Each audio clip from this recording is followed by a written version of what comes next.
अस्सलाम वालेकुम everyone, welcome to the episode 4 of सवाल आपका जवाब दवा का। आज हमारे साथ एक ऐसे सीनियर और मेंटोर मौजूद हैं जिनका नाम फार्मेसी और रेगुलेटरी अफेयर्स में बहुत इज्जत से लिया जाता है, डॉक्टर उबैद अली। डॉक्टर उबैद अली इस time drug regulatory authority of Pakistan यानी ड्रैप में strategic office of science and technology के लीड हैं।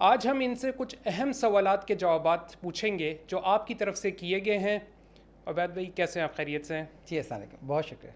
अल्लाह का साथ। बहुत बहुत शुक्रिया आपका हमें ज्वाइन करने के लिए। आपकी मोहब्बत का बहुत शुक्रिया, इज़्ज़ाज़ का शुक्रिया। अच्छा, इसमें कुछ लोगों ने हमसे सवालात किए हैं जो हम आपकी तरफ पेश करेंगे। पहला बेसिकली जो क्वेश्चन है वो है अबसार की तरफ से। वो ये जानना चाह रहे हैं कि एआई एंड टेक्नोलॉजी जो हम देखते हैं बहुत रैपिडली जो है ग्रो कर रही है और रीप्लेस कर रही है, कुछ जगहों पर तो हम ये सुनते हैं कि रीप्लेस कर देगी कुछ प्रोफेशंस को। उसका ड्रग सेफ्टी में आप रोल देखते हैं? यानी आप ये देखते हैं कि क्या हम इस पे इतना भरोसा कर सकेंगे कि ड्रग सेफ्टी या ड्रग से रिलेटेड इन्फॉर्मेशन जो वो प्रोवाइड कर रहा है हम उसकी बेसिस पे एक्शंस ले सकें? अभी एआई के बारे में जितना आपकी मालूमात है तकरीबन उसी तरीके से मेरी मालूमात भी हैं। वो इमर्जिंग फील्ड है और ये तो कहना तकरीबन नामुमकिन होगा कि एआई का कोई रिप्लेसमेंट है। हर फील्ड में एआई की भरपूर जगह है। ड्रग सेफ्टी हो, ड्रग की क्वालिटी हो, ड्रग की एफिकेसी हो, रिसर्च हो, मैन्युफैक्चरिंग हो, आप किसी भी सेगमेंट को उठा लें, आर्टिफिशियल इंटेलिजेंस, डेटा साइंसेस ने अपना भरपूर रोल अदा किया है और यकीनन तौर पर वो इसका रोल जो है वो इमर्ज हो रहा है, दुनिया में इस्तेमाल हो रहा है, मुस्तहकम होता जा रहा है, आहिस्ता आहिस्ता पुख्ता होता जा रहा है, ये बेचोर होता जा रहा है। तो आपको क्या लगता है कि इसमें जैसे जो फील्ड के अंदर बात कर लें, अगर हम फार्मेसी प्रोफेशन की बात कर लें, जो फार्मासिस्ट हैं तो उससे वो कैसे फ़ायदा उठा सकते हैं इससे, यानी इसको यूज़ करते हुए? देखिए, जो काम 22 महीने में हुआ करता था या जो काम 14 महीने में हुआ करता था, अब आर्टिफिशियल इंटेलिजेंस या लार्ज लैंग्वेज जो मॉडल्स हैं उसकी बुनियाद पर सेकंडों में होता है। तो यकीनी तौर पर फ़र्ज़ कर लीजिए पोस्ट मार्केटिंग सर्विलेंस की रिपोर्ट है, फार्माकोविजिलेंस की रिपोर्ट है, एडवर्स ड्रग रिएक्शंस की रिपोर्ट्स हैं या पेशेंट की कुछ कंप्लेंट्स हैं क्वालिटी की, सेफ्टी की, एफिकेसी की, उसका जो भी डेटाबेस है उस डेटाबेस से सिग्नल को ट्रैप करना, सिग्नल को अनकवर करना, उसका ताक़ुब करना, उसको इन्वेस्टिगेट करना, रास्ते निकालना, आपस में कॉजुअल रिलेशनशिप्स निकालना, ये एआई इसमें भरपूर रोल प्ले कर रही है और करेगी। फार्मासिस्ट को भी फ़ायदा पहुंचेगा इससे। अच्छा, इब्राहिम साहब हैं कराची यूनिवर्सिटी से। ये पूछना ये चाह रहे हैं कि जब एक ड्रग मैन्युफैक्चर होती है उसके बाद जैसे गली मोहल्ले के मेडिकल स्टोर्स होते हैं उन तक जब वो ड्रग पहुंचाई जाती है तो उसमें कुछ अगर रास्ते के अंदर कंप्लायंसेस मिस हो जाए, ये टेम्परेचर कंट्रोल या रैशनल प्रैक्टिसेस हैं जो मेंटेन ना रखी जा सकें, जी, तो वो जो गली मोहल्ले के मेडिकल स्टोर्स हैं उसके अंदर पेशेंट सेफ्टी पे या क्वालिटी ऑफ मेडिसिन पे क्या फ़र्क पड़ेगा? मतलब पेशेंट पे क्या इफेक्ट पड़ेगा इन द लॉन्ग रन? देखिए ये एक पेचीदा सा सवाल है। ये इतना आसान नहीं है। अगर आप तरबूज लेके जा रहे हैं सख्त गर्मी से और गुजर के जाते हैं तो शायद कोई फ़र्क ना पड़े, लेकिन अगर आइसक्रीम लेके जाते हैं उसी गर्मी से तो शायद वो बिल्कुल पिघल जाए। तो वो ड्रग टू ड्रग बात है। हमने ड्रग के ऊपर जो कंडीशंस लिखी होती हैं कि इस टेम्परेचर से ज़्यादा एक्सपोज ना हो, इस ह्यूमिडिटी से ज़्यादा एक्सपोज ना हो, अगर वो वायलेट हो जाए तो फिर उसके ऊपर ट्रस्ट जो है वो नहीं करना समझ में आता है, फिर रोक देना चाहिए। ठीक है। अच्छा, एक क्वेश्चन ये है कि बेसिकली आपने मुख्तलिफ़ ममालिक में रेगुलेटरी अफेयर्स की प्रैक्टिसेस देखी होंगी, जी, तो पाकिस्तान उन प्रैक्टिसेस को देखते हुए कौन सी ऐसी आपको इनोवेटिव प्रैक्टिस लगी कि पाकिस्तान अगर उसे अडाप्ट करता है तो वो बड़ा बेनिफिशियल होता है रेगुलेटरी प्रैक्टिसेस ऑफ पाकिस्तान के लिए? नबी साहब, हम 1995 से प्रैक्टिस कर रहे हैं और कई करवटें लेते हुए दुनिया को इस कम 30 बरस में देख चुके हैं। इस वक्त जो आर्टिफिशियल इंटेलिजेंस का तूफ़ान आया हुआ है और भरपूर फ़ायदेमंद तूफ़ान, इसको अब हम एक नए शेप में देख रहे हैं। पाकिस्तान को बड़ा बेनिफिट नज़र आ रहा है। पाकिस्तान को क्या, पूरी दुनिया को नज़र आ रहा है जो उसमें आगे बढ़ जाए। लेकिन ये वक्त भी है चंद थोड़ी देर के लिए, ये भी गुजर जाएगा तो और आप पीछे रह जाएंगे तो पीछे रह जाएंगे। दुनिया तो बहुत आगे चली गई थी अपने हर करवट के ऊपर। जब ड्रग का रिव्यू प्रोसेस था, दुनिया knowledge edit application assessment system पे काम कर रही थी। उससे पहले जब अनस्ट्रक्चर्ड डॉक्यूमेंट्स होते थे, दुनिया स्ट्रक्चर्ड डॉक्यूमेंट्स पे काम कर रही थी। अब दुनिया एआई पे जा रही है। हम देख रहे हैं सऊदी अरबिया का रिव्यू प्रोसेस, मुत्तहिदा अरब इमारात का रिव्यू प्रोसेस और एफडीए का जो पायलट प्रोजेक्ट है वो सबसे मोस्ट रीसेंट प्रोजेक्ट है जिसमें एफडीए आर्टिफिशियल इंटेलिजेंस को इस्तेमाल करते हुए एप्लीकेशन की तमाम स्टडीज़ को एट वंस जो है वो रिव्यू करेगी। तो दुनिया में तब्दीलियाँ देख रहे हैं, पाकिस्तान में इन तब्दीलियों में जिन तब्दीलियों में सरहद नहीं है, क्योंकि कंप्यूटर को इस्तेमाल करने में सरहद नहीं है, डाटा इस्तेमाल करने में सरहद नहीं है, हम अपना रोल प्ले कर सकते हैं, अपने लोगों को इक्विप कर सकते हैं, खुद ट्रेन हो सकते हैं, समझ सकते हैं, लैंग्वेज मॉडल डेवलप कर सकते हैं। और इस सूरत हाल में एक होता है ना लीप फ्रॉग वाला तेज़ जंप लगाकर दुनिया के उस फ्रेम में अपनी शक्ल उभार सकते हैं जहाँ पे दुनिया आगे बढ़ रही है। अच्छा, मिस इकरा का एक क्वेश्चन है, ड्रैप से रेलिवेंट है। वो ये पूछना चाह रही हैं कि ड्रैप का क्या रोल है जो अनरजिस्टर्ड ड्रग्स हैं मार्केट के अंदर, उसको स्टॉप करने के लिए। अच्छा, अगर उसे स्टॉप किया जाता है अनरजिस्टर्ड ड्रग्स को, तो उसका ऑल्टरनेट क्या दिया जाता है? जैसे एग्जांपल ले लेते हैं, ये हम प्रैक्टिस करें तो हम देख लेते हैं नाइट्रोफ्यूरेंटाइन, हम देखते हैं कि पाकिस्तान में कोई रजिस्टर्ड ड्रग उसकी मौजूद नहीं है और उसका कोई सोल्यूशन भी नहीं है कुछ केसेस के अंदर। तो यही उनका क्वेश्चन है कि जैसे कुछ ब्लड डिजीज़ हैं या कुछ इंपॉर्टेंट ऐसी क्रिटिकल ड्रग्स हैं जिसमें चॉइस ऑफ ड्रग आपके पास ख़त्म हो जाती है, तो क्या ऐसे सूरत हाल में क्या ऑल्टरनेटिव या क्या ऑप्शन बचेगा पेशेंट्स के पास? देखिए, ये सवाल बज़ाहिर तो बहुत सादा सा है, लेकिन चूँकि इसके सवाल का जवाब अगर ज़िम्मेदारी से और सच्चाई से ना दिया जाए तो सवाल महफूज रहेगा और पेचीदगी जो है वो हमेशा कायम रहेगी। हम समझते हैं इस मसले को।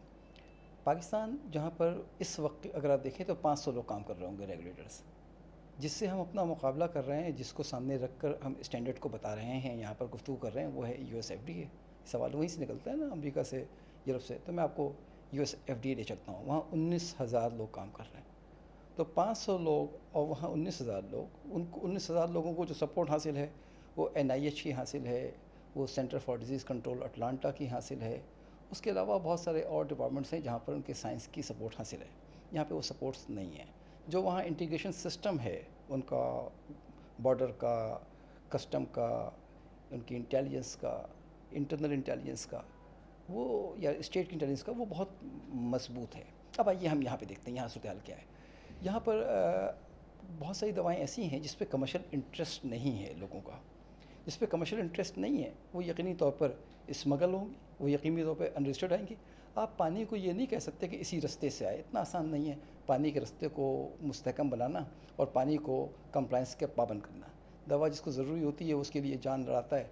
मरीज़ के पास एक ही उम्मीद है, वो उम्मीद है उसको सेहत मिले। उसका कोई ख्वाब नहीं है मरीज़ का, जिसके घर में मरीज़ है उसका कोई ख्वाब नहीं है। उसके ख्वाब सिर्फ अपने मरीज़ को सेहतमंद देखना है, तो वो दवा के लिए जाएगा। अब वो दवा जो है वो अगर यहाँ इंपोर्ट करते हैं तो बहुत कम लोग खाएंगे, इंपोर्ट करने वाले को फ़ायदा नहीं पहुँचेगा, या उसमें उसको ज़्यादा उसमें इंपॉर्टेंस नहीं पड़ेगी, तो वो इंपोर्ट नहीं करता। वो अनरजिस्टर्ड आ रही होती हैं। मैं अनरजिस्टर्ड ड्रग को प्रमोट नहीं कर सकता, ना फार्मासिस्ट की हैसियत से, ना सरकारी पोजीशन की हैसियत से, और ना एक आम कॉमन सेंस रखने वाले शहरी की हैसियत से। दवाओं को फॉर्मल तरीके से और कानूनी तरीके से आना चाहिए ताकि उसकी क्वालिटी, सेफ्टी और एफिकेसी के ऊपर जितना वो हमें हक़ पहुंचता है नज़र रखने का, उतना नज़र रखा जा सके। बहुत सारी दवाएं यहाँ पर ऐसी हैं जो कोई इंपोर्ट नहीं कर रहा, ना किसी का इंटरेस्ट है, बहुत कम लोगों को चाहिए, चाहे वो ऑर्फन ड्रग हो, लाइफ सेविंग ड्रग्स हों, उनके लिए वो स्मगल के रास्ते खुले हुए हैं। ऑल दो स्मगल के रास्ते खुलने से जो सबसे बड़ा नुकसान है वो है नामालूम होने का, कि हमें नहीं पता कि कहाँ से आ रही है, कौन बना रहा है, किन हालात में बना रहा है। ये जो दवा हम दे रहे हैं उम्मीद के नाम पर, वो दवा ही है या उसके अंदर कोई जहर है या कोई ऐसी चीज़ है जो बाद में इसको नुकसान पहुँचाएगी। ये ख़दशात हैं, ये ख़तरात हैं। ख़तरात और ख़दशात के दरमियान लकीरें खींचने के लिए जो दुनिया ने टूल्स इस्तेमाल किए हैं, अनसर्टनिटी को कम करने के लिए, रिस्क को कम करने के लिए, रिस्क को समझने के लिए, हमें उसका सहारा लेना पड़ेगा, क्योंकि हमारी लिमिटेशंस वो 500 अफराद की है। 500 अफराद, इस 25 करोड़ आवाम की पास के घर में कोई ना कोई दवा मौजूद है। आपका हर 5वां आदमी कोई ना कोई दवा खा रहा है, तो 500 अफराद उन दवाओं पर कैसे कंट्रोल रख सकते हैं, इसको ईमानदारी से सोचने की ज़रूरत है। तो सोसाइटी को खुद आगे बढ़ना पड़ेगा। हर जगह जो है पुलिस नहीं होती, वहाँ सोसाइटी खुद रोल प्ले कर रही होती है। उसके अलावा जो प्रोफेशनल्स एजुकेशन से इदारे हैं वो रोल प्ले कर रहे होते हैं। तो सब लोगों ने अपना अपना हिस्सा डालना है ताकि मिनिमाइज़ किया जा सके up to the certain level. Residual जो रिस्क है और रेसिडुअल जो लिमिटेशंस हैं उसको ज़ीरो कहना इतना आसान नहीं होगा। अच्छा, फार्मासिस्ट हैं आमिर नूर साहब लाहौर से, इन्होंने क्वेश्चन किया है कि न्यूट्रास्यूटिकल प्रोडक्ट्स डेली बेसिस पे लॉन्च होते हैं, कुछ बहुत चीप प्राइसेस में लोग प्रोमोशनल ऑफर्स के साथ दे रहे होते हैं, तो ये कैसे हम श्योर करें कि जो क्लेम कर रहे हैं वो रियल है और इस मामले में उन्होंने कहा है कि ड्रैप जो है उनका जो क्वेश्चन का पार्ट है कि ड्रैप भी बहुत क्विकली जो है अप्रूव कर रहा है ऐसे न्यू प्रोडक्ट्स को, तो कैसे इंश्योर करें कि पब्लिक सेफ्टी को हम मेंटेन रख सकते हैं कि वो जो क्लेम है वो जेन्युइन है कि नहीं है जो उसके लीफलेट पे लिखा होता है। नूर साहब को, लाहौर वाले को बहुत शुक्रिया, उन्होंने सवाल किया। मैं उनसे पूछता हूँ ज़रा सा, वो फार्मासिस्ट हैं, ज़रा वो भी तो बताएं ना कि कैसे किया जाए। देखिए, हर चीज़ के पीछे नहीं भागा जाता, हर बैच के पीछे, हर दवा के पीछे ना हम भाग सकते हैं ना अमेरिकन भागते हैं। कुछ जिम्मेदारियाँ आवाम पे छोड़ दी जाती हैं। पाकिस्तान में फार्मास्यूटिकल जो प्रोडक्ट्स हैं, हम उसके पीछे पहले भाग लें, वो बेहतर होगा। न्यूट्रास्यूटिकल को गवर्नमेंट कहीं पे भी अप्रूव नहीं कर रही, गवर्नमेंट इनलिस्ट कर रही है, जिस तरह दुनिया भर में होता है। तो इनलिस्ट करने का मतलब ये है कि ये प्रोडक्ट फला आदमी बना रहा है और मार्केट में रखा हुआ है। उसने जो क्लेम किया है, उस क्लेम के से अगर आप विक्टिम हो रहे हों या वो जो क्लेम है वो गलत साबित हो रहा हो, आपको खदशा हो कि उसमें जो लिखा हुआ है वो नहीं है, तो कंप्लेन कीजिए गवर्नमेंट के पास। और ज़रा जहन में रखिएगा कि 500 लोगों पर मुश्तमिल ये पूरी अथॉरिटी है, और इस अथॉरिटी से जो आपने काम लेना है वो समझ के जहन में रखिएगा। न्यूट्रास्यूटिकल जो फार्मेसी के जो साहब हैं, इन्होंने तो नहीं पढ़ा होगा ना न्यूट्रास्यूटिकल क्या है। हम तो फार्मास्यूटिकल के ऊपर प्ले कर रहे हैं, हम फूड के ऊपर नहीं हैं। और न्यूट्रास्यूटिकल पर हमारा कोई उस तरह सा कंट्रोल नहीं है और ना वैसा कंट्रोल करना चाहते हैं जैसा कंट्रोल हमारा फार्मास्यूटिकल के अंदर है। और फार्मास्यूटिकल के अंदर भी आपका जो लेवल ऑफ कंट्रोल है वो डिफरेंट है। अगर आपने ऐसी ड्रग लेनी है जो आईवी रूट से जाएगी, हमारे लिए बहुत इंपॉर्टेंट है। ऐसी ड्रग लेनी है जो किडनी को डैमेज कर सकती है, हमारे लिए बहुत इंपॉर्टेंट है कंपेयर टू उस दवाओं के जिसने डायरिया को रोकना है या जिसने एब्जॉर्प्शन को बढ़ाना है दवाओं की। तो डिपेंड करता है कौन से केस की बात कर रहे हैं। काशिफुल मुबीन साहब हैं, इनका क्वेश्चन ये है कि अगर कोई 1 या 2 दिन एक्सपायर्ड दवा खा ले तो क्या रिएक्शन या साइड इफ़ेक्ट हो सकते हैं? अगर आपका हर सवाल जो है ना वो भरपूर टॉपिक है, अगर एक जवाब दे दिया जाए तो बाद में उसको कहीं और इस्तेमाल ना हो जाए। तो भाई ये इस मौजू पर रखते हैं। अगर वो दवा जिसको मौत ज़िंदगी के दरमियान देना है, सपोज़ स्टेप्टोकाइनेस इंजेक्शन, और वो टेम्परेचर से एक्सपोज हो चुकी है या लाइफ उसका ख़त्म हो चुका है, और आपने एक ऐसे आदमी को दिया जो हार्ट अटैक के साथ आया था, उसने रिस्पॉन्ड नहीं किया, तो उसकी तो जान चली जाएगी। अब आइए, पैरास्टामोल टैबलेट खानी थी, आपका सर का दर्द था खामखा में कि रात को दर्द होता है सर में तो मैं ज़रा सही कर लूँ, आपने दवा खाई और दर्द आपका ख़त्म नहीं हुआ किसी भी वजह से, चाहे पैरास्टामोल की एब्जॉर्ब ना होने की वजह से या दवा के साथ कोई आपने ऐसी चीज़ खा ली जिसने एब्जॉर्ब ना होने दी हो, या फिर वो दवा एक्सपायर खा ली, तो उसका इफ़ेक्ट डिफरेंट है। Drug to drug, product to product है, वो किस मौजू पे बात कर रहे हैं, लेकिन बहरहाल एक्सपायर्ड ड्रग नहीं खानी चाहिए।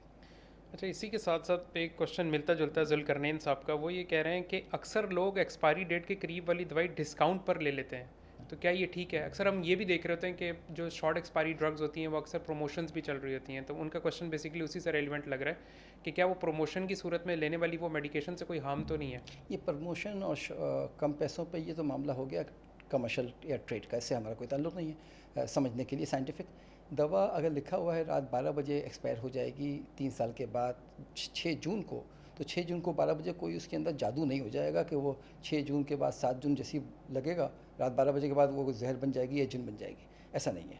तो दवा 6 जून तक जो उसका कमिटमेंट है उसके लेवल के ऊपर, और जो उसका एक लिहाज से वो है वादा है या उसका जो क्लेम है या दावा है, तो उसका दावा और वादा जो है वो कानूनी तौर पर वो ख़त्म हो जाता है उस रात को गुजरने के बाद उस कंपनी का। तो उसके बाद अगर आप लेंगे तो मैं नहीं कह रहा कि आपको बहुत नुकसान पहुंच जाएगा, ओवर द काउंटर अगर ड्रग है तो कोई और यकीनी तौर पर उसका फ़ायदा जो है ख़त्म नहीं होगा, मगर एक्सपायर होने के बाद आपको दवा नहीं लेनी चाहिए। यानी क्लेम तक आप ले सकते हैं, उसमें बिल्कुल सेफली ले सकते हैं, सेफली ले सकते हैं, सेफली ले सकते हैं। अच्छा, जुनेद साहब हैं, इनका क्वेश्चन ये है कि मल्टी विटामिन्स की क्या इंपॉर्टेंस है? बाज़ लोगों के नज़दीक लेना ज़रूरी है जबकि कुछ समझते हैं कि सिर्फ वेस्ट ऑफ मनी है। अच्छा, वो जो बाज़ और कुछ वो कोई स्टैटिस्टिकल डेटा होता है, कोई स्टडी की होती है तो फिर जवाब देना मेरे लिए आसान होता है। विटामिन्स जहाँ पे ज़रूरत है, फ़र्ज़ कर लीजिए कि एक आदमी को एंटी ट्यूबरक्लोसिस दवा खा रहा है, और एंटी ट्यूबरक्लोसिस की दवाओं से मुझे पता है कि कुछ न्यूरोनल डेफिशिएंसी हो जाती है, नर्व कमज़ोर हो रहे होते हैं, ऑप्टिक नर्व हों, हम उसको दे रहे हैं कि नहीं जी आप ऐसा करें कि B6 भी खाइए, आप ऐसा कीजिए जी B12 भी खाइए, सब उस किसी भी वजह से हम दे रहे हैं उसको, तो वो तो हम उसको सबसाइड कर रहे हैं उस आने वाले साइड इफ़ेक्ट को जो किसी दवा के नतीजे में है, तो उसका फ़ायदेमंद है। बाज़ जगह पर विटामिन की कमी जो है वो वाइटल काम को रोल प्ले कर रही होती है, वहाँ पर हमें विटामिन देना लाइफ सेविंग हो जाता है। तो वो डिपेंड करता है किस केस में बात कर रहे हैं। अब आइए कि लोग समझते हैं कि ये हम ऐसे ही खा रहे हैं। देखिए जी, जो जानवर यहाँ पे घूम रहे हैं ना, जितने भी, इन सब को का ब्लड लीजिएगा और चेक कीजिएगा, उसमें विटामिन आपको पूरे मिलेंगे, जो भी आपने डाटा और लाइनें तय की हुई हैं। विटामिन आप जो खाना खा रहे हैं, जो फूड, उसमें भी विटामिन मौजूद हैं। लेकिन अगर विटामिन की डेफिशिएंसी हो जाए तो हमारे पास कोई चॉइस नहीं है सिवाय इसके कि हम बाहर से विटामिन दें। तो vitamin as a therapeutic drug भी है और विटामिन एज ए न्यूट्रास्यूटिकल भी है और ओवर द काउंटर भी है। तो एज ए थेरेपेटिक तो गलती भी नहीं कीजिएगा छोड़ने की। अगर डॉक्टर प्रिस्क्राइब करे बेस्ड ऑन द योर बीमारी या पैथोलॉजिकल कंडीशंस तो आपको लेनी ही लेनी है, वरना उसके नुकसानात हैं। और जो आप फैशन में ले रहे हैं, ख़ुद अपनी मर्ज़ी से ले रहे हैं, तो मैं तो उसको रेकमेंड नहीं करूँगा, क्योंकि जब भी आप कोई चीज़ जो कि बॉदर नहीं कर रही है, आप अज्यूम करके ले रहे हैं, तो आप एक रिस्क भी ले रहे हैं। जहाँ दवा बनी थी वहाँ कोई गलती हुई होगी, जहाँ दवा डिस्पेंस हुई थी वहाँ कोई गलती हुई होगी, कोई आलूदगी मिल गई होगी, कोई जहर बन गया होगा। तो आलूदगी, वो जहर, वो टॉक्सिक मटेरियल आपकी बॉडी में गैर ज़रूरी तौर पर जमा हो सकता है, और जब जमा होगा तो यकीनी तौर पर कोई नुकसान पहुँचा सकता है। तो गैर ज़रूरी तौर पर ख़दशात लेना या ख़तरे में जाना मुनासिब बात नहीं है। हम देखते हैं अक्सर लोग जब मतलब कि अपनी डाइट में फ्रूट्स का इस्तेमाल नहीं कर रहे होते तो वो कंपलसरी समझते हैं कि हमने तो लेनी है मल्टीविटामिन, हम इससे ही ट्रीट होंगे। वो असल में जो साइकी है ना इंसान की, वो बड़ी ख़तरनाक है। उसने तय कर लिया आज मैंने सेब नहीं खाया तो ऐसा करता हूँ कि मैं एक एस्पिरिन खा लेता हूँ 81 मिलीग्राम की, वो उसका नेबल बदल है। वो बदकिस्मती है कि हमने अपने जो बैक ऑफ माइंड में जो नॉलेज रखी हुई है वो 1960 की नॉलेज है, और जिस दुनिया के साथ हम गुजर रहे हैं वो 2025 है। तो आपको 2025 में जितना आपने कंप्यूटर को डेवलप कर दिया है, जितना आपने टेक्नोलॉजी को डेवलप कर दिया है, जितना साइंस इमर्ज हो चुकी है, उतना आपको भी डेवलप होना पड़ेगा, और कॉमन सेंस की बुनियाद के ऊपर फैसले करने पड़ेंगे। अच्छा, हमाद साहब का क्वेश्चन है, क्या सेल्फ मेडिकेशन सिर्फ एंटीबायोटिक्स तक लिमिटेड प्रॉब्लम है या दूसरी दवाइयाँ में भी इसका मिसयूज़ किया जाता है? नहीं, वो तो खैर हम सब कुछ में कर रहे हैं, बस जितना डरे हुए लोग हैं ना कौम, शुक्र वो कैंसर की दवाएं खुद इस्तेमाल नहीं कर रही, वरना वो भी क्या प्रिस्क्राइब हम खुद करते हैं। लेकिन एक और जो परेशान कुल मामला है वो सिर्फ मिस यूज़ का नहीं है, वो है एब्यूज़ का मामला। Abuse at the end of physician, abuse at the end of pharmacist, abuse at the end of health care professionals और नर्सेस, कि वो आपको ड्रग प्रिस्क्राइब कर रहे हैं, थैले भर के प्रिस्क्राइब कर रहे हैं, पॉली फार्मेसीज़ हो रही हैं। वो हमारे लिए बड़ा इंपॉर्टेंट है कि whether it is a rational और irrational, it's a polypharmacy और पॉली फार्मेसी नहीं है, वो हमारे लिए मसला है। आवाम का तो खैर किसी तौर पे भी नहीं बनता कि आप दवा ख़ुद खाएं, बिल्कुल ना खाएं। पाकिस्तान में मालूमात वैसे ही महदूद है, मैं तो ओवर द काउंटर भी ड्रग पाकिस्तान की आवाम को ख़ुद खाने से मना करना चाहूँगा कि टीवी के एडवर्टिजमेंट के ऊपर कि रात को गोली खा लें और इंजॉय करने के लिए गोली खा लें, ये सब बिल्कुल ना करें। आप गैर ज़रूरी तौर पर ख़तरा ले रहे हैं। आपको नहीं पता कि कितने लोगों ने ये ज़ेंटेक खाई खुद, रेनिटीन, हमें नहीं पता उनमें से कितने लोग कैंसर का शिकार हुए। ये तो क्लियर है ना भाई, एनडीए में हुआ। कितने लोगों ने किनिलोन्स खाई, सिप्रोफलोक्सासिन, हमें नहीं पता कितने लोग एओर्टिक एनेरिज्म का शिकार हुए कि एओर्टा रैप्चर हुआ। ये तो हमें मालूम है कि 300 में से एक को हो रहा है, 6000 में से एक को हो रहा है, डाटा तो है। तो 300 और 6000 तो हमारे यहाँ भी हैं, हम ज़रा काउंट करें तो हमें तो पता नहीं है। मरने वाले की वजह हम लिखते हैं अल्लाह मियाँ की वजह से इंतकाल कर गया, या किसी का कुछ डैमेज हो जाए, रीनल फेलियर हो जाए। आप देखिए ना, अजीब अजीब सूरत हाल है ना पाकिस्तान के अंदर, बात लंबी हो जाती है। आप देखें पाकिस्तान में बड़ों को कितना किडनी डैमेज हो रहा है और बच्चों को कितना किडनी डैमेज हो रहा है। क्या इसी रेशो से डेवलप वर्ल्ड में भी हो रहा है? तो आपके यहाँ दवाइयों की बेरवा रवी है, बहुत आसानी से दस्तयाब हैं। हर आदमी जो है वो ख़ुद अपने आप को फिजिशियन समझता है, और फिजिशियन अपने आप को हरफन मौला आखिर समझता है। मैं हर एक की बात नहीं कर रहा, 100 में से 10-20% लोगों को काउंट नहीं करते। जो 80% आपका रिवाज है, आपके फिजिशियंस, आपके डॉक्टर जो कि इस वक्त चाहे वो कंसल्टेंट हो, वो दिन में आधा घंटा दवा को पढ़ते नहीं है। मेरा बराह रास्त ताल्लुक़ है इन लोगों से। ये दवा की केमिस्ट्री को ज़ीरो समझते हैं, लेस देन ज़ीरो। इनको ये नहीं पता पैरासीटामॉल और मेटासीटामॉल का फ़र्क क्या मालूम है ना। ये कभी इस बात की सहमत समझते हैं कि किसी फार्मासिस्ट को रखा जाए, उसको भी पढ़ने का मौका दिया जाए, उससे पूछ लिया जाए यार पैरा और सीटा में क्या फ़र्क है, मॉल में और ऑल में क्या फ़र्क है। तो जब आप पैरासीटामॉल और मेटासीटामॉल का फ़र्क नहीं जानते, आप उम्मीद करते हैं कि ये जो बड़ी दवाएं हैं हमारी, मैं क्या नाम हम लोग उनको रोक कराने के लिए, उसको ही समझते होंगे, ह्यूमोनोक्लोनल एंटीबॉडीज़ को समझते होंगे। ये सुनी सुनाई बात पे यकीन रखते हैं। हमारी सोसाइटी ने ये कहा, हमारे बड़े ने ये कहा। जो मरीज़ आपके पास आया है, इसका क्लिनिकल जजमेंट दीजिए। इंस्टेड के अपने लिखे हुए स्टैंडर्ड्स की बुनियाद पर आपने ड्रग दी, लोग मर गए। उसको तो किसी ने जाके एवेल्यूट नहीं किया कि मर क्यों गया भाई। मर गया तो अल्लाह की मर्ज़ी से, बच गया तो मेरी मर्ज़ी से। तो मैं तो कहूँगा अगर मर अल्लाह की मर्ज़ी से गया है तो जो बच गया वो भी अल्लाह की मर्ज़ी से। फिर अच्छा, मेरे एक अजीज़ हैं, वो भी इसी से रिलेवेंट एक क्वेश्चन पूछना चाह रहे थे। वो ये कह रहे थे कि उनकी फैमिली में एक केस हुआ जिसने एंटीबायोटिक कहते हैं कि हम मिस यूज़ करते हैं कस्टमर, यानी सेल्फ मेडिकेशन की तरफ ले जाते हैं, ये भी एक बड़ा प्रॉब्लम है। लेकिन एक पर्सन जो पूरी ज़िंदगी मोहतात रहा, अचानक उसे इन्फेक्शन होता है और जब उसका कल्चर किया गया तो वो सारी रेजिस्टेंट थी। तो कह रहा है इसने तो कोई अब्यूज़ नहीं किया, इसकी तो कोई गलती नहीं थी, तो ये क्यों सबसे रेजिस्टेंट हुआ? तो इस पर बीइंग अ साइंटिस्ट क्या कमेंट करेंगे? देखिए, जो जरासीम है ना, वो भी कबीलों में रहते हैं, वो सिर्फ आपके लिए अपना कबीला नहीं बनाते। तो जो जरासीम है वो कबीलों में रहते हैं, इंसान भी कबीलों में रहते हैं, जानवर भी कबीलों में रहते हैं। तो अगर जानवर को कुछ लोग मारें तो वो जानवर जवाब में ये देख के नहीं मारेगा कि इसने मुझे मारा था, इसने नहीं मारा था। तो बैक्टीरिया के ऊपर जब हमने इस हद तक फायरिंग की, जिस हद तक उसका कत्लेआम किया बैक्टीरिया का, तो उसके अंदर रेजिस्टेंट डेवलप हुआ। जो रेजिस्टेंट डेवलप हुआ वो तो सोसाइटी के लिए डेवलप हुआ। गेहूं के साथ घुन भी तो पिसता है ना भाई, तो वो तो फिर रहा है बैक्टीरिया जिसमें रेजिस्टेंट है, वो बैक्टीरिया आपके पास आ गया, तो वो नुकसान को पहुँचना है। अच्छा, शुरूक फातिमा है, इनका क्वेश्चन ये है कि ऑनलाइन हेल्थ एडवाइस और सोशल मीडिया हैक्स वायरल हो रहे हैं। अच्छा, हम देखते भी हैं, आप सोशल मीडिया देखें, इंस्टाग्राम देखें, टिकटॉक देखें, उसमें ये होता है कि एक हेल्थ केयर प्रोफेशनल आते हैं, ब्रांड्स के साथ बताते हैं कि ये टिक लगाते हैं, ये येस नो, ये मेरे ख्याल वही रेलिवेंट क्वेश्चन है। तो एज अ साइंटिस्ट इन्होंने क्वेश्चन का पार्ट है, आप इस ट्रेंड को कैसे देखते हैं? लोगों को किस तरह फ़िल्टर करना चाहिए?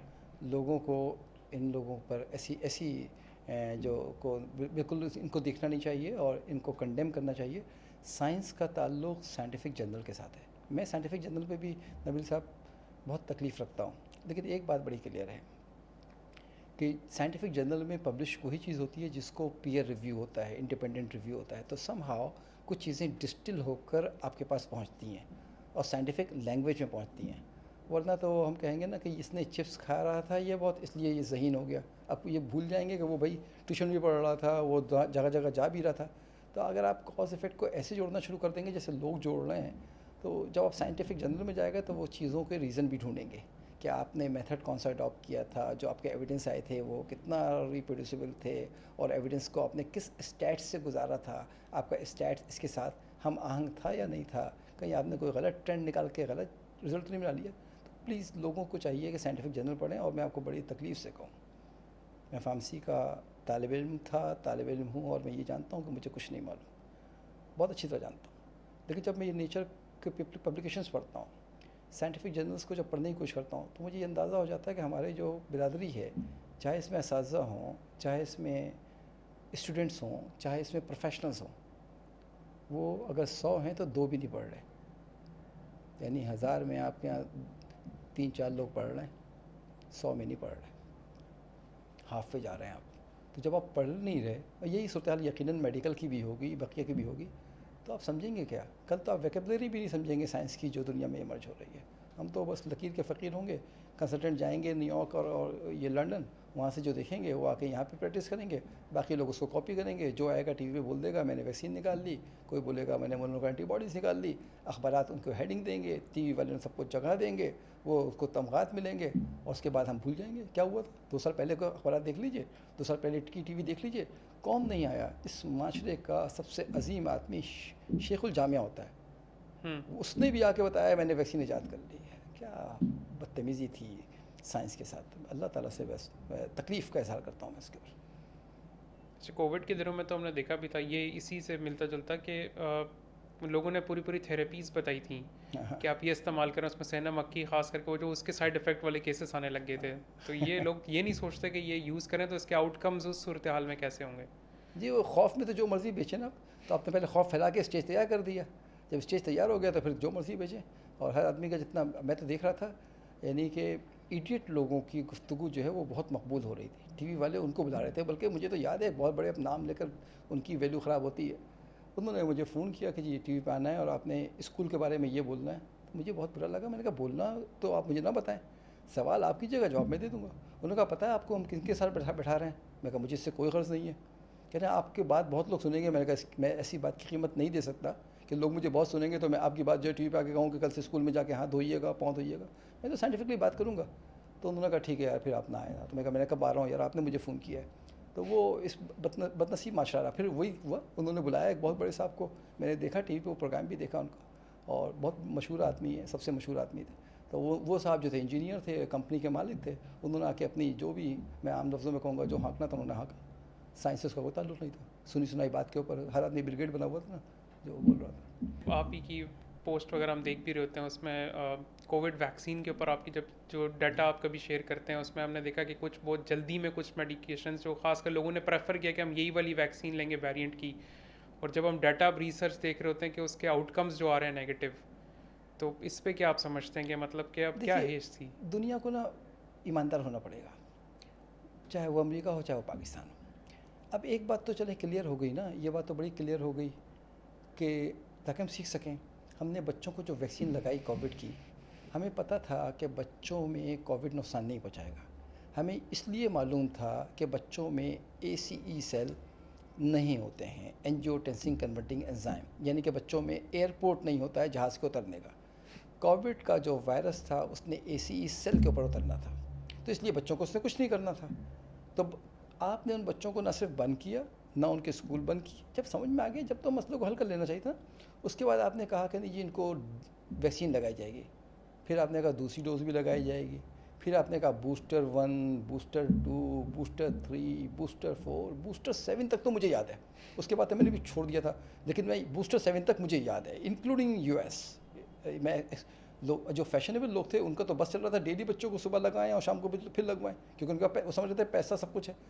अब उन बच्चों को जिनको हमने मैसेंजर RNA का वैक्सीन लगाया है, यानी उनको एक मैसेज दिया कि बॉडी में जाकर आप प्रोटीन बनाइए और बॉडी उस प्रोटीन के ख़िलाफ़ एंटीबॉडीज़ बनाएगी, तो प्रोटीन कितना बनाइए हमें मालूम नहीं है। भाई दवा की डोज होती है, उसे तो हमने मैसेज दे दिया कि बनाते रहो, वो बन रहा है बोर्ड। अब जो बच्चों की डेथ हो रही है, यंग बच्चों की जो मायोकार्डाइटिस हो रहा है, ये पहले जो मायोकार्डाइटिस होता था, पहले जो डेथ होता था, इससे बड़ी हुई स्पाइक नज़र आ रही है ना, सिग्नल डिटेक्ट हो रहे हैं ना। कोई आगे बढ़ के कह रहा है कि मैं इसका ज़िम्मेदार हूँ, मुझे नहीं पता था, मैंने ओमिशन किया है इस इग्नोरेंस का, या मैंने कमीशन किया है इस इग्नोरेंस का। ये इतने बड़े बड़े डॉक्टर पाकिस्तान में भी तो आए ना, हौसला करें ना, सच बोले ना कि जी ठीक है, हमसे वो जो बात थी हमने सुनी सुनाई की थी। ऑस्ट्रेलिया में तो मैंने देखा था, वो तो लोग तो बात ही नहीं सुन रहे थे। ऑस्ट्रेलिया के जो साइंटिस्ट थे वो तो टिका के बोल रहे थे बंद कर दो, बंद कर दो, बंद कर दो, वैक्सीन लगाओ, वैक्सीन लगाओ, वैक्सीन लगाओ। दुबई में सुबह शाम वैक्सीन लग रही थी, अबू धाबी में लग रही थी, इधर से जाओ उधर। अब किधर हैं वो लोग? अगर आप सच्चाई के साथ चलना है तो आपने अपनी मिस्टेक्स को आइडेंटिफाई करना पड़ेगा। जब मिस्टेक आइडेंटिफाई करेंगे ना तो बड़ों बड़ों की सर से नकाब उतरती है। सबको हमने यहाँ पे सितारे इम्तियाज़ दिया था, बड़े बड़े डॉक्टरों को। बड़े बड़ों पब्लिकेशन हुई थी, इंपीरियल कॉलेज ऑफ लंदन में पब्लिकेशन कराई थी, ब्रिटिश मेडिकल जर्नल में पब्लिश कराया था कि पाकिस्तान में हज़ारों लोग मर जाएंगे, ये हो जाएगा, वो हो जाएगा। चूँकि आपने जो बातें कही थी वो हवाई बातें थी और उस वक्त क्याओस था, तो हम जैसों की कोई बात सुन नहीं रहा था। लेकिन फिर भी लोग मौजूद थे जो खामोशी से सही अपनी बात रेस कर रहे थे। लेकिन दुनिया ने ये तय कर लिया था, बात हमने अमीर आदमी की सुननी है, बात हमने मशहूर आदमी की सुननी है, बात हमने लॉजिक की नहीं सुननी। तो अवाम अवेयर नहीं थी, इसलिए करोड़ों लोगों ने डोज लगवाई, पाकिस्तान में भी लगवाई। और आपके सामने है, बच्चों को गैज़ुई लगाई गई। मेरा बस चले, अगर मेरे इख्तियार में हो तो मैं ज़रा अकाउंटेबिलिटी कराऊँ कि बच्चों को जिन्होंने वैक्सीन लगाने का फ़ैसला किया था, ज़रा मुझे बताएं उन वैक्सीन से फ़ायदा हुआ, नुकसान हुआ, फ़ायदा नहीं हुआ, अगर नुकसान भी नहीं हुआ तो बताएं कितने पैसा लगा हमारा। वैक्सीन पे हमने इतने पैसे लगा दिए बच्चों को देने में, उस पैसे से शायद हम बहुत सारे दूसरे मसले हल कर सकते थे। तो किसने फ़ैसला किया था? आप इस बात का क्या सबूत है कि आने वाले दिनों में फिर ऐसी कोई सूरत डेवलप होगी तो हम फिर कोई बेवकूफ़ी का फ़ैसला नहीं करेंगे? तो हमें आइंदा समझदार रहने के लिए अपने माजी की गलतियों को समझना पड़ेगा, सच्चाई के साथ सुनना पड़ेगा।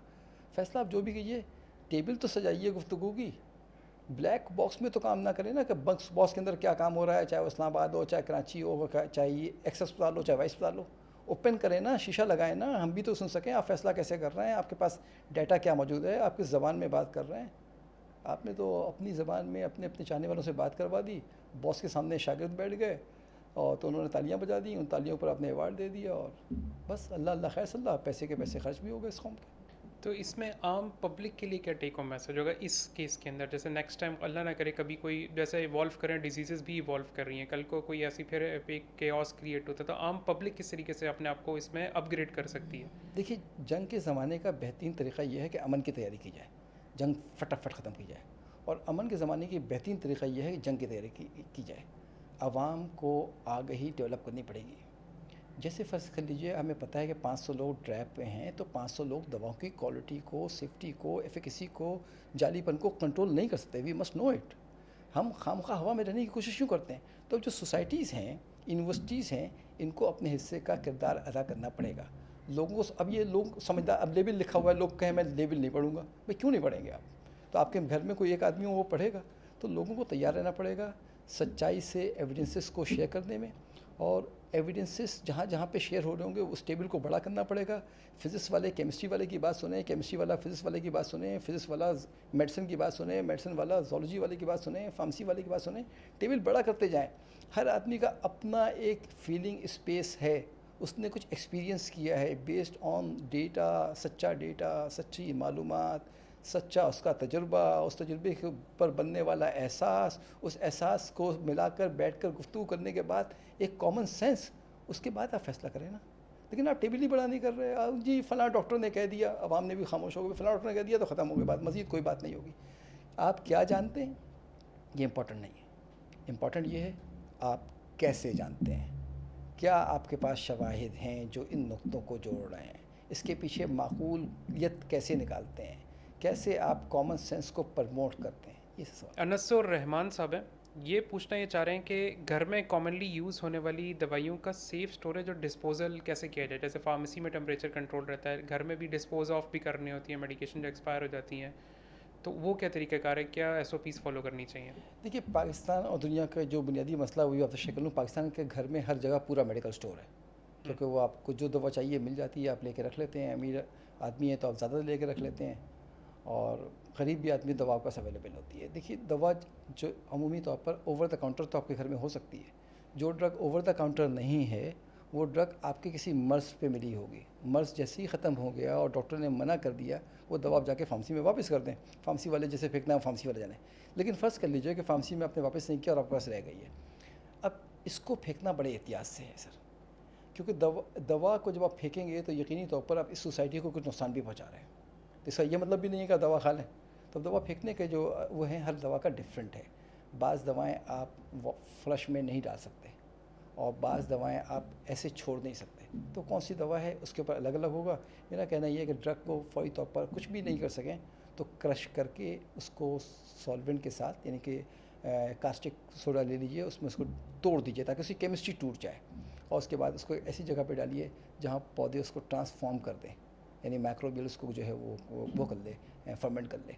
तो जरासीम जो है उस पर जब आप क्रश कर देंगे और जरासीम डाल देंगे तो जरासीम उस ड्रग को तोड़ फोड़ कर देगा, और फिर वो दवा जो है वो मार्केट में फेंक दीजिए जहाँ डिस्ट्रॉय करना है। ऐसे नहीं फेंकिए सर, और इस्तेमाल भी ना कीजिए। ये आप ये समझ लें कि हमने अच्छे पढ़े लिखे लोग भी देखे होंगे, लेकिन ये वाली नॉलेज कभी हमने भी जहमत नहीं की होगी कि हम भी चेक कर लें कि safe disposal of the drug medicine घर में क्या है। तो ये बड़ा इंपॉर्टेंट था। इसमें तो आपने टैबलेट कैप्सूल का बता दिया, अब यहाँ तक आ गया तो मैं चाहूँगा सिरप के साथ क्या करें।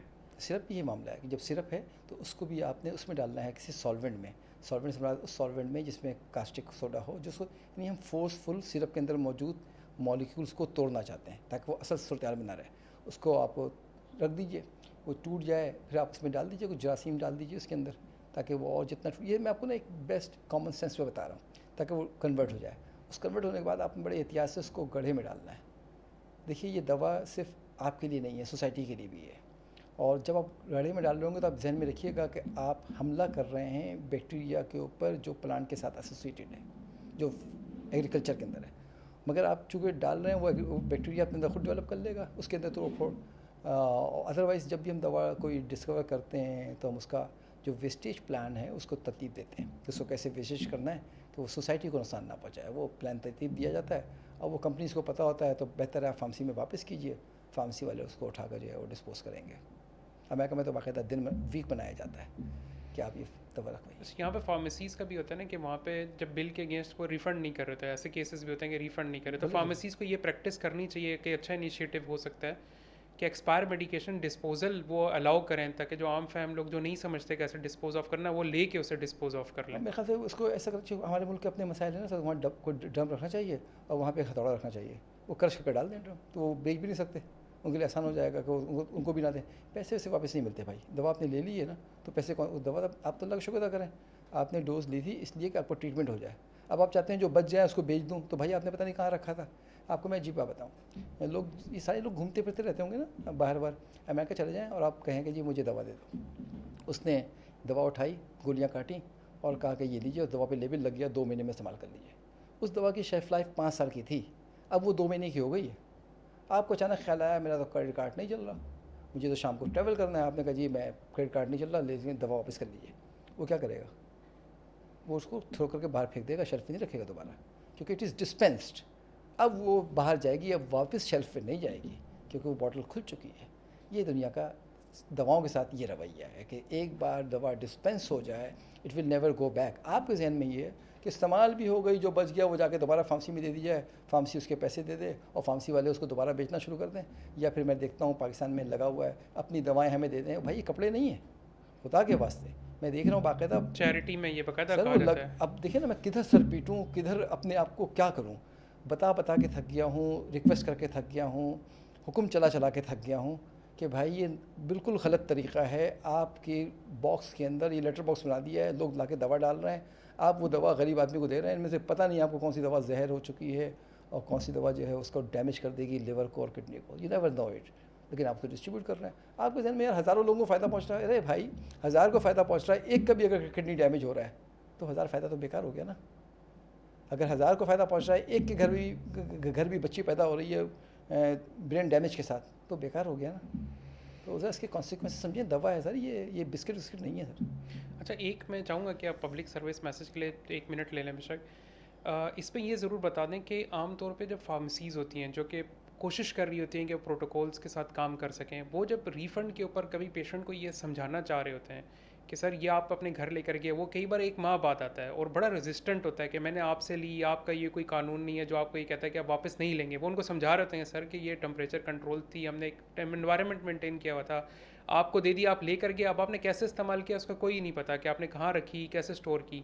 तो उन लोगों के लिए क्या मैसेज है ताकि उन लोगों को समझ में आए कि कितना क्रिटिकल पॉइंट होता है जो लोग मिस कर रहे होते हैं। देखिए पहले लोगों को ज़रा समझें, एक अंडा है, अंडे से बच्चे ने निकलना है, मैं फॉर कपल ऑफ सेकेंड यानी 1 सेकेंड के 1000वें हिस्से में उसको उबलते हुए पानी से गुजार दूँ तो अंडे के अंदर मौजूद मटेरियल जम जाएगा। जब ये जम जाएगा तो अब इससे बच्चा पैदा नहीं होगा, उससे अब चेक एम्ब्रायो नहीं डेवलप हो सकता। कहने को अंडा है, शॉक्स कपल ऑफ सेकेंड का है। तो बाज़ दवाएं इससे ज़्यादा सेंसिटिव हैं। तो अगर दवा जैसे ही शेल्फ से बाहर चली गई, आपके पास चली गई, अब आपकी ज़िम्मेदारी है। जो फार्मेसी में बंदा खड़ा हुआ है, अगर वो शेल्फ से, इवन फार्मेसी से बाहर चला जाता है ना, दवा वापस शेल्फ में नहीं रख सकता।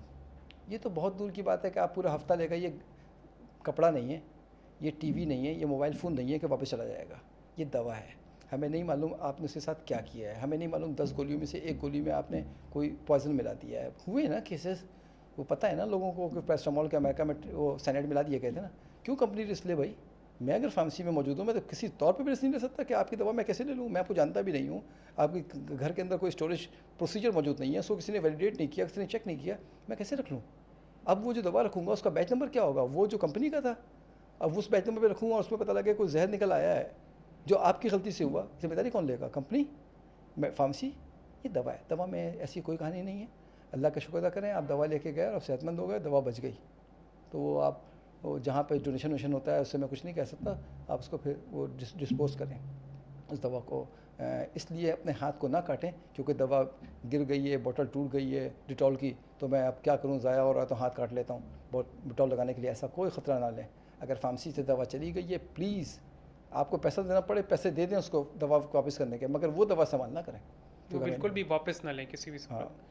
अच्छा, अनम है, वो ये पूछना चाह रही हैं कि क्या पाकिस्तान ग्लोबल एक्सपोर्टर बन सकता है जेनेरिक मेडिसिन का if quality and regulations are improved? अच्छा, इससे पहले मैं चाहूँगा, वैसे तो बहुत बड़ा टॉपिक है, एक बहुत बड़ी कन्फ्यूजन होती है, एक आसान आम फहम डेफिनेशन, एक ब्रांड वर्सेस जेनेरिक एक क्वेश्चन होता है। इससे पहले ताकि लोगों को ये पता हो हम जेनेरिक मेडिसिन की बात करें वो है क्या, एक शॉर्ट डेफिनेशन के साथ फिर आप इसका आंसर कर दें अगर। अच्छा, ये जेनेरिक और ब्रांड पे मैं आता हूँ, पहले मैं इसकी बात कर लेता हूँ इस बच्चे, क्योंकि वो भी बड़ा लंबा सवाल है कि पाकिस्तान की दवा बाहर जा सकती है या नहीं जा सकती है डेवलप कंट्री में, यही सवाल है ना इस बच्चे? जी, रेगुलेशंस और सब कुछ अगर इम्प्रूव किया जाए। नहीं, हम रेगुलेशन इम्प्रूव नहीं कर रहे भाई, तो तब भी जा सकती है। इंडिया में कौन सी रेगुलेशन है? बांग्लादेश में कौन सी रेगुलेशन से ज़्यादा मजबूत है? ये जॉर्डन में कौन सी रेगुलेशन से ज़्यादा मजबूत है? देखिए, दवा जो ले रहा है वो आपकी क्वालिटी नापेगा। आपकी यूनिवर्सिटी से निकले हुए लोगों को बाहर लोग जगह दे रहे हैं ना, यूनिवर्सिटी को तो जगह नहीं दे रहे, लोगों को जगह, क्यों? लोगों को इंडिविजुअली क्वालिफाई कर रहे हैं। तो रेगुलेशन का ताल्लुक बहुत मिनिमम है लेकिन बहुत ज़्यादा नहीं है। असल ताल्लुक जो है दवा की क्वालिटी का और वो बनाने वाले का। अगर वो दुनिया के स्टैंडर्ड्स के ऊपर अपनी दवा बनाता है, साबित कर देता है कि मैंने उसी स्टैंडर्ड पे बनाई है जो साइंस के स्टैंडर्ड्स हैं और जो उनको रिक्वायर्ड हैं, तो कोई वजह नहीं है कि वो अपनी दवा ना लें। लेकिन हमें ये पता है कि हमारे स्टैंडर्ड्स जो है ना, वो अब फार्मेसी बिरादरी जो है ना, ये बहुत अच्छी तरह समझती है मालूमात उसके पास कितनी है। आज के 10 पब्लिकेशंस अगर छपी हो ना फार्मेसी के जो फाइनल के बच्चे हैं जो पास आउट हुए हैं, उनमें से अगर वो एक पेपर भी सही से समझ जाए तो कहिएगा। तो हमारे अपनी एबिलिटी का अंदाज़ा होना चाहिए, तो फिर हमारी दवाओं की एबिलिटी भी ऐसी ही है। आइए दूसरी तरफ जेनेरिक वर्सेस रेफरेंस प्रोडक्ट। पहले तो मैं दुनिया का महज़ब दुनिया में जो रेफरेंस के बदले जब जेनेरिक आती है तो बिल्कुल इक्वल कहलाती है वो, और उसे कहते हैं बायो इक्विवेलेंट, थेरापीटिक इक्विवेलेंट। वो कहते हैं ऑल्टरनेटिव, फार्मास्यूटिकल ऑल्टरनेटिव्स। वो कह रहे होते हैं कि उसको साबित करते हैं कि मेरा केमिकल, मेरा बनाने का अंदाज़, मेरा रखने का अंदाज़, मेरा ख़रीदने का अंदाज़, मेरा चलाने का अंदाज़ सब एक स्टेट ऑफ कंट्रोल में है, और ये जो रिक्वायर्ड डिज़ायर्ड आउटपुट है हमारी दवा through out the shelf life उस डिज़ायर आउटपुट को पूरा करती है और बॉडी के अंदर जाकर वैसे ही बिहेव करती है जैसा इनोवेटर या रेफरेंस प्रोडक्ट बिहेव करता है। वो स्टडी करके साबित कर देती है। तो उसे कहते हैं bio equivalent drug, generic drug. अब आइए पाकिस्तान में ना, जहाँ इंसाफ ना हो रहा हो वहाँ अपना इंसाफ़ी कैसे निकालेंगे? मुझे तो पाकिस्तान के इनोवेटर पे भी शक है कि क्या हमारी बनी हुई इनोवेटर की दवा यहाँ बन रही है ना, आपकी पॉन्स्टान, यहाँ बन रही है ना आपकी आइबोप्रोफेन, बराबर में दुबई है ना, क्यों नहीं जाती दुबई में? क्यों दुबई वाले इतनी दूर से यूरोप से मंगवाते? तो इसका मतलब है कि ibuprofen manufactured by the reference country is not acceptable for the country of UAE is very simple।